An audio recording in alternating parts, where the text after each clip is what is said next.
तोडगा निघालेला नाहीये।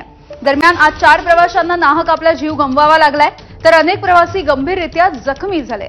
त्यामुळे आता तरी रेल्वे प्रशासन मुंब्रा स्थानकाच्या जवळच्या धोकादायक वळणाची दखल घेऊन यावरती काही तोडगा काढणार आहे का, हे बघणं सुद्धा महत्त्वाचं ठरणार आहे।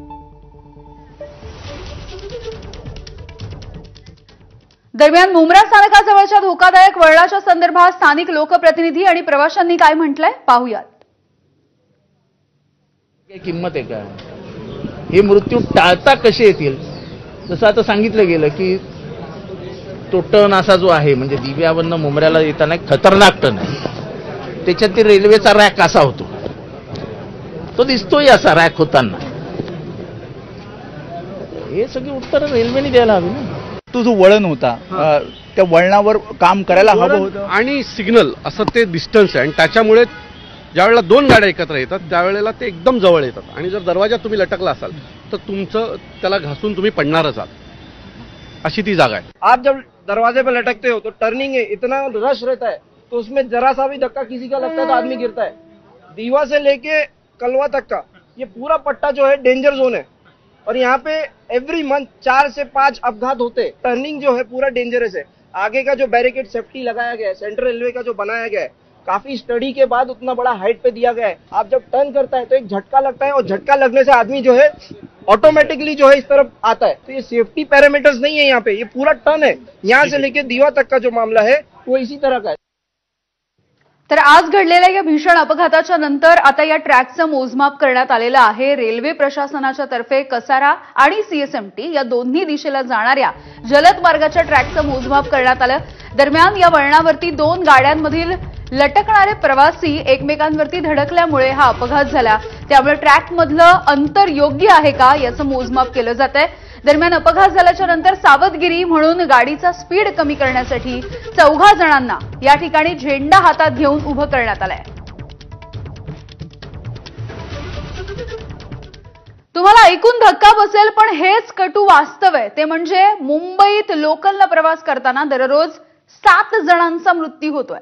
गेल्या 20 वर्षांमध्ये मुंबई लोकलनं प्रवास करत असताना 50,000पेक्षा अधिक जणांनी आपला जीव गमावलाय। मुंबईकरांचा लोकल प्रवास किती जीवघेणा होत चाललाय याबद्दलची ही आकडेवारी सुद्धा बघूयात। मुंबई लोकल रेल्वेचे 20 वर्षांमध्ये 51,802 बळी। 2005 ते जुलै 2004 पर्यंत 51,802 प्रवाशांचा बळी गेलाय। मुंबईमध्ये लोकल ट्रेनच्या सरासरी 7 प्रवाशांचा रोज मृत्यू होतोय। मध्य रेल्वेवरती 2009 ते 2024च्या दरम्यान 29,321 जणांचा मृत्यू झाला। कल्याण, ठाणे, वसई आणि बोरिवली या स्थानकांच्या दरम्यान सर्वाधिक मृत्यूंची नोंद आहे।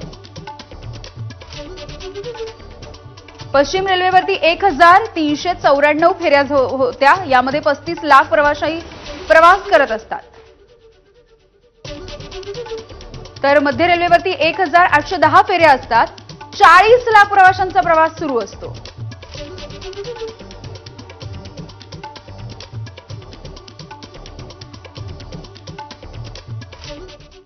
मुंब्र्यामधील लोकल अपघाताच्या नंतर रेल्वे प्रशासनाला आता जाग आलेली दिसतीये। आज पत्रकार परिषद घेत रेल्वेच्या जनसंपर्क अधिकाऱ्यांनी काही मोठ्या घोषणा सुद्धा केलेल्या आहेत, बघूयात। आता रेल्वे बोर्डाने डिसिजन घेतलेला आहे की नवीन जे सगळ्या गाड्या येणार आहेत त्या सगळ्या गाड्या ह्या ऑटोमॅटिक डोअर क्लोजर सोबत येणार आहेत। त्याच्यामध्ये ऑलरेडी ज्या 238 एसी लोकल मुंबई सबअर्बनसाठी घेतल्या जाणार आहेत त्या गाड्या ज्या आहेत त्या ऑटोमॅटिक डोअर फिटमेंटनी येणार आहेत, ऑटोमॅटिक डोअर क्लोजरच्या सिस्टम सोबत येणार आहेत। सोबतच तिसरा एक डिसिजन घेण्यात आलेला आहे की याच्यामध्ये ICF द्वारे ज्या एक्झिस्टिंग लोकल आहेत त्या लोकलना आपण हे करतो आहोत, रेट्रोफिटमेंटच्या माध्यमातून दरवाजे बंद करण्याचा जी सिस्टम आहे ती लावण्याचा आपण प्रयत्न करणार आहोत, असा डिसिजन आता घेण्यात आलेला आहे।